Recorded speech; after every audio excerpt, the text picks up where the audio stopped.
Hey everyone, welcome back to my channel. So, of course, I'm 30 minutes late, but don't worry, we will still be continuing the conversation for tonight. And welcome to Empowerment Wednesdays. It's gonna be about individuality. So, I will be waiting for you guys to pick up the notification and find out that I'm already online, and then we will start the conversation.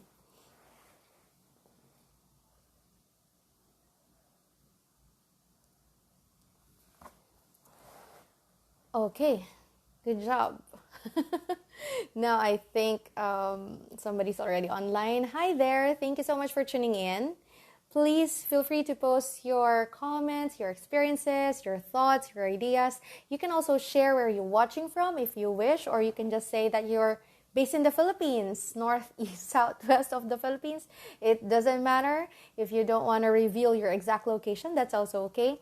Again, this is a no judgment zone, so we don't have judgmental comments or whatever that probably may probably make you feel that you are not safe. So again, this is a safe zone. You are welcome to share your thoughts and ideas, your opinions, and whatnots. Ayan na. Ano ba? Diyan talaga tayo. Yung yaya talaga, ilang araw pa ba? Para kailangan ko mag-countdown dyan sa yaya na yan. Thank you. Anyway, hi everyone. Thank you so much. Medyo marami na po yung audience na nanonood. Thank you.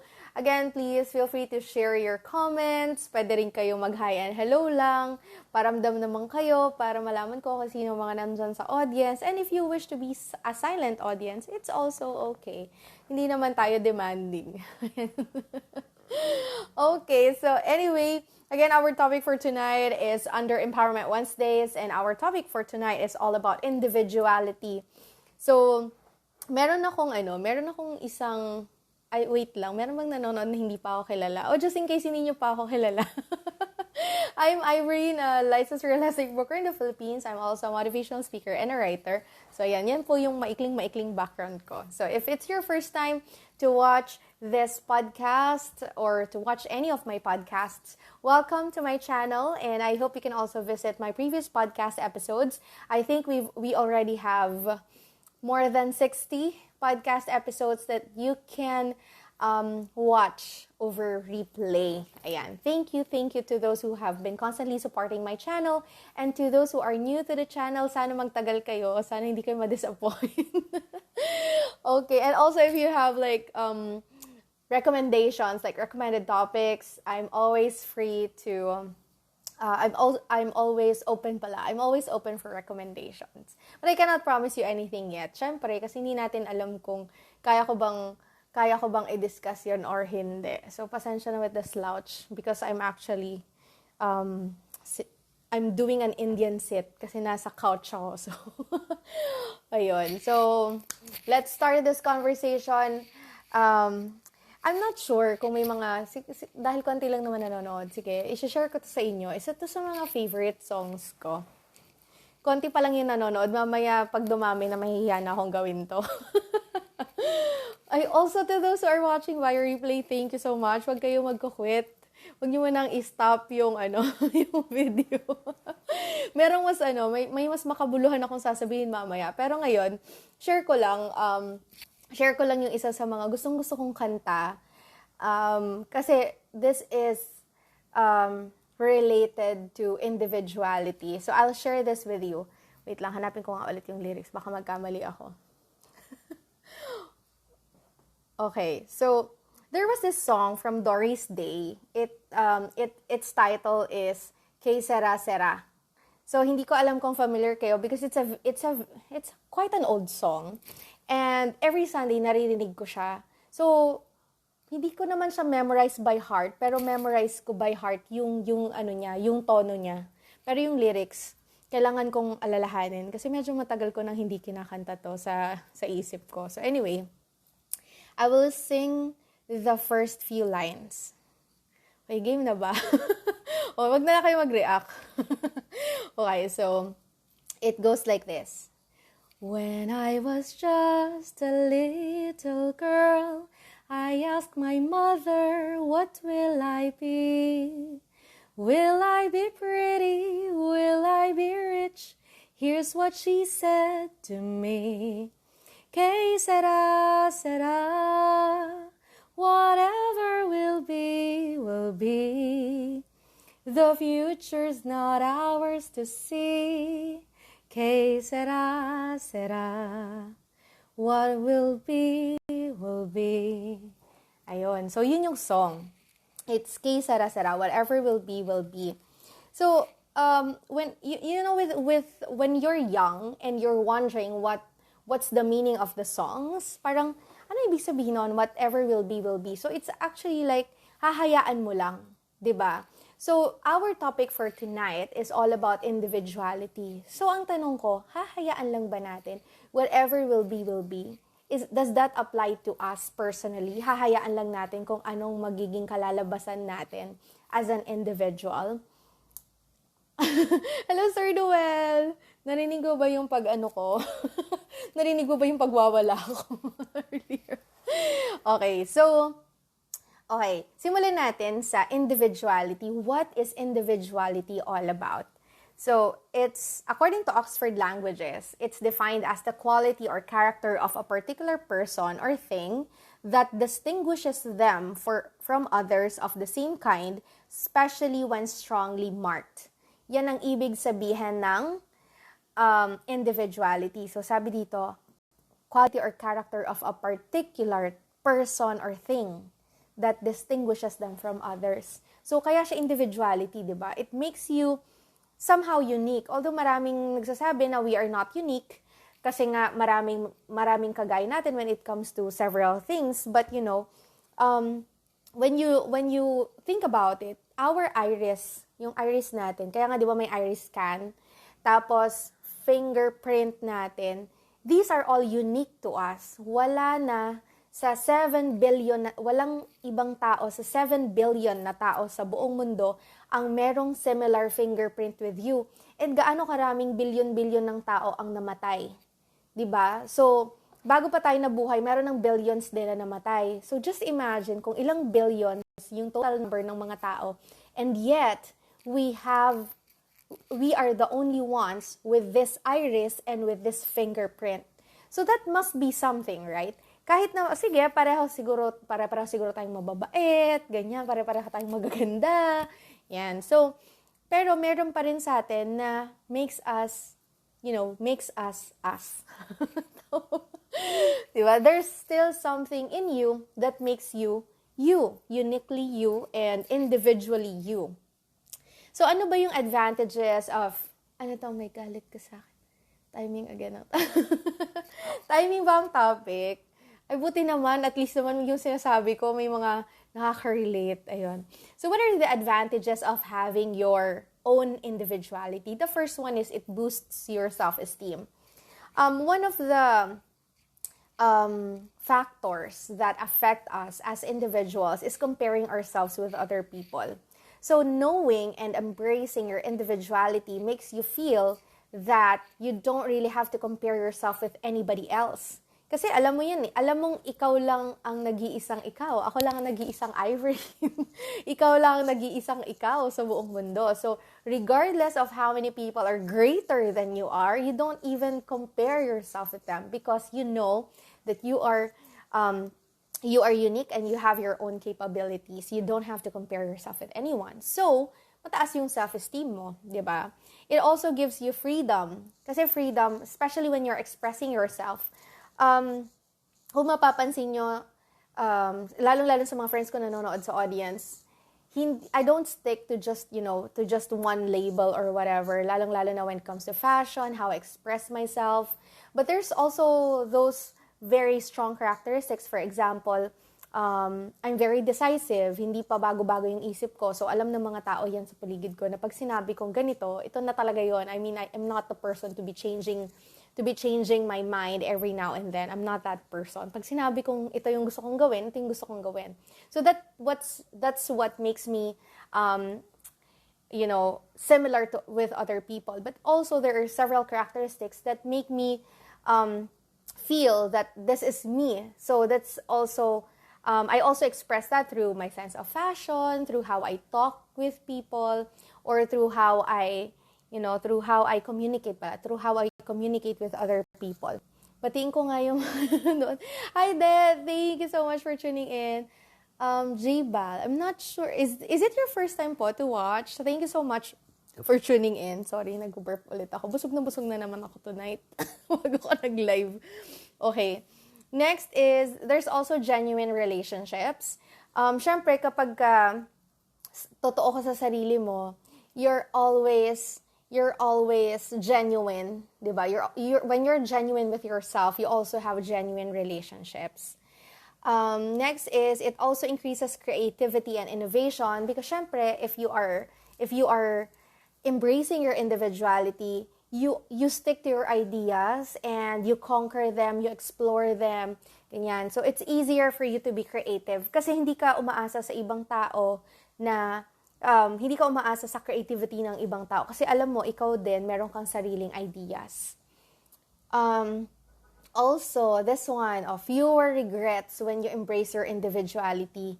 Na, di ba, madalas kalaban natin yung regrets natin. Like, we are always saying that, sayang, sana pala, ginawa ko to. And regret is very expensive, I always say this to my friends and to people who are really close to me. Regret is a very expensive price to pay.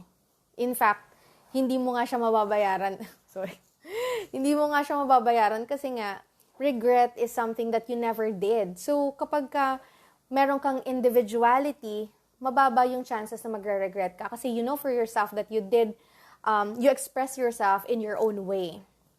Ano to? Iba ako ko sa'yo, Sir Joseph, nakakatawa yung mga banat mo. Okay, next is, also you have the power to say no. Kasi, syempre, when you embrace your individuality, alam mo kung ano yung gusto mo, alam mo kung ano yung ayaw mo. So, it's easier to say no. And also, if you don't know how to say no in a good way, you can also visit my other previous podcasts. Ayan, nagkaroon na ako ng podcast episode about saying no. Okay, how to say no. Okay, and also, you're an inspiration for other people who are hesitant to being their true selves. I'm not sure if I'm inspiring people to be the persons that they are, but that would probably be the best compliment I'll ever receive kapag na-inspire kayo, maging kayo. maging totoo kayo sa sarili ninyo, ayan, just by watching the podcast episodes. I think that's the best compliment I'll ever receive. Okay, and then also, you'll be able to figure out your strengths and weaknesses and use it to your own advantage.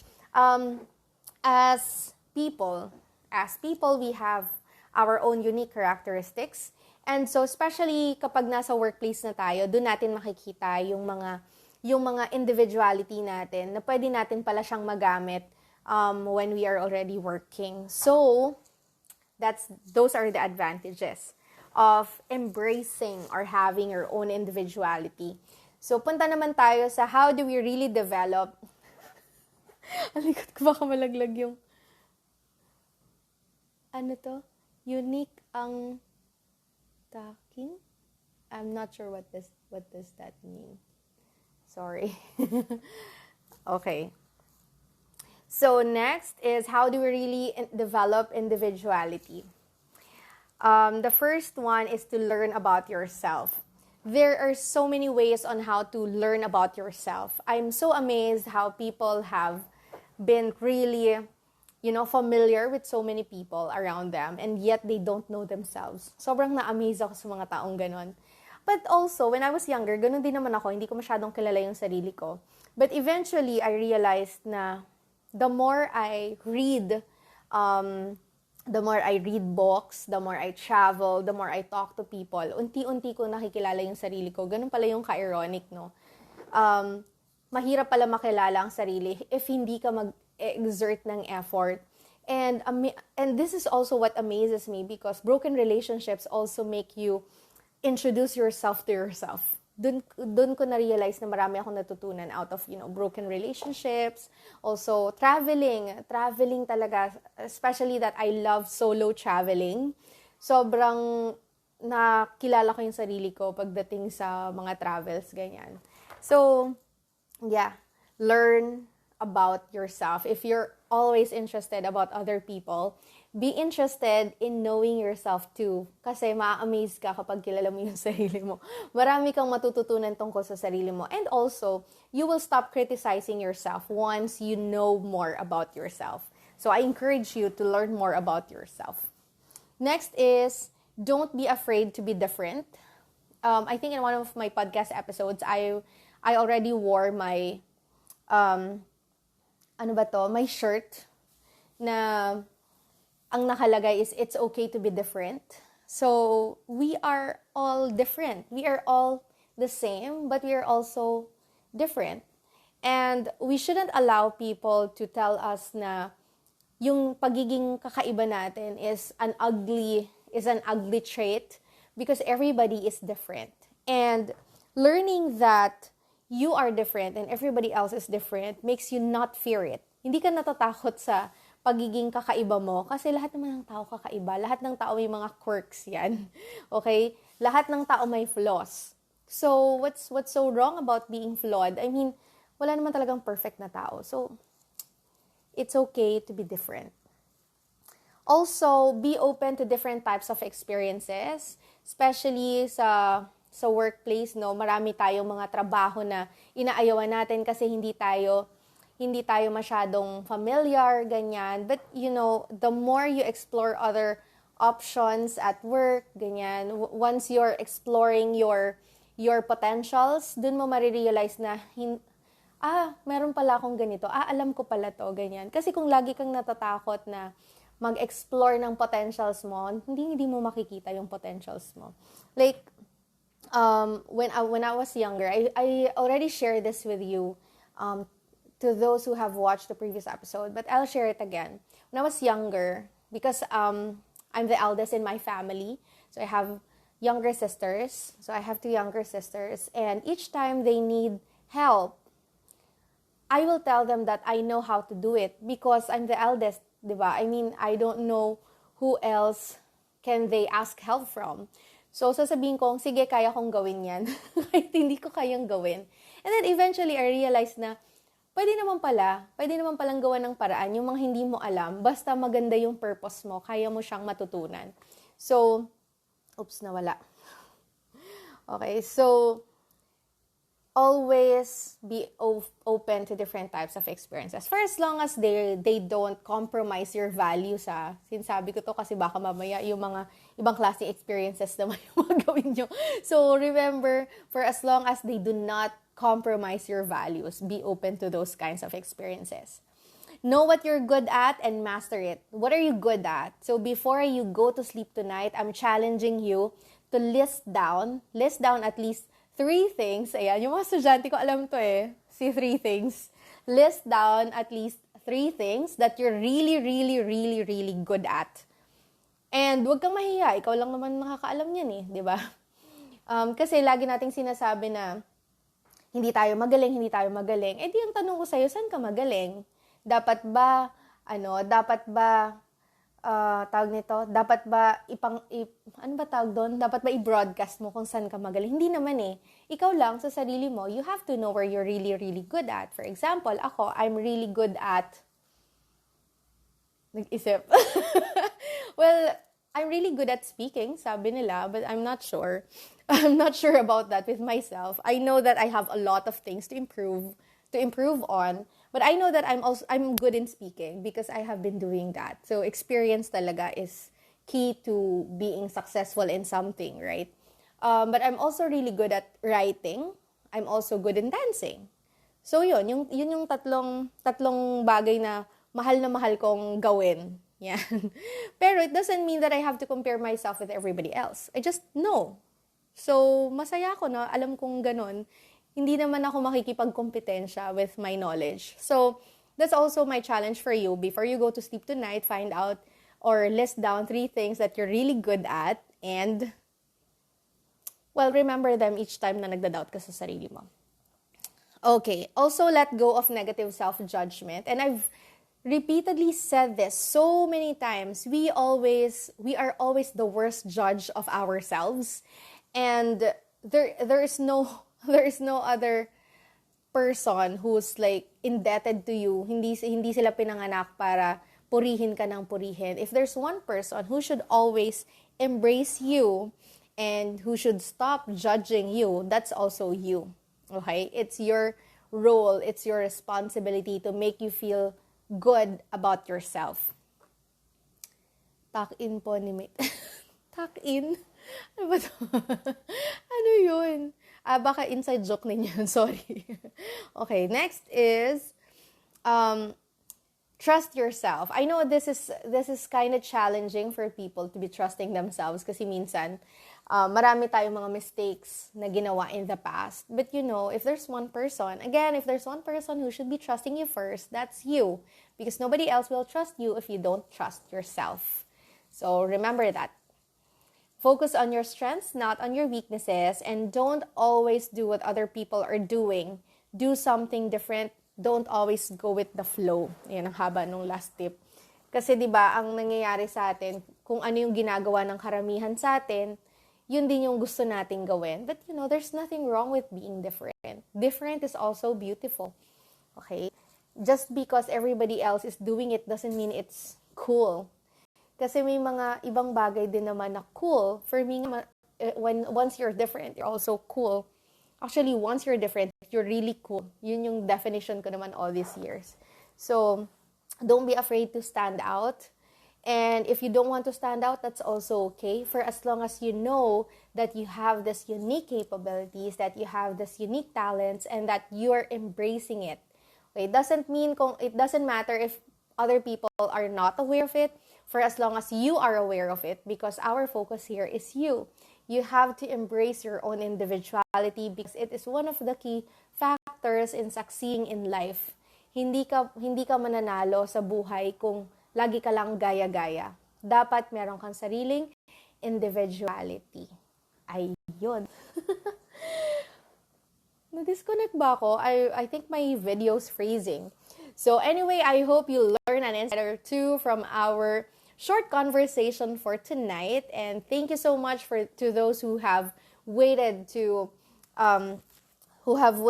for this podcast episode to go online, because I was actually pretty late. I had an urgent thing to do earlier on. But anyway, thank you so much for joining me tonight for another conversation about Empowerment Wednesdays.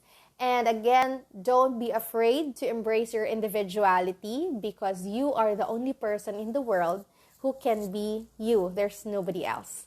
So bank on yourself, trust yourself, love yourself, embrace yourself, because there's only one person that is you in this world. Thank you, everyone. Stay safe, stay healthy, and God bless you all. I'll see you again tomorrow for another episode of For the first episode of Business Thursdays. Thank you so much, everyone. Bye!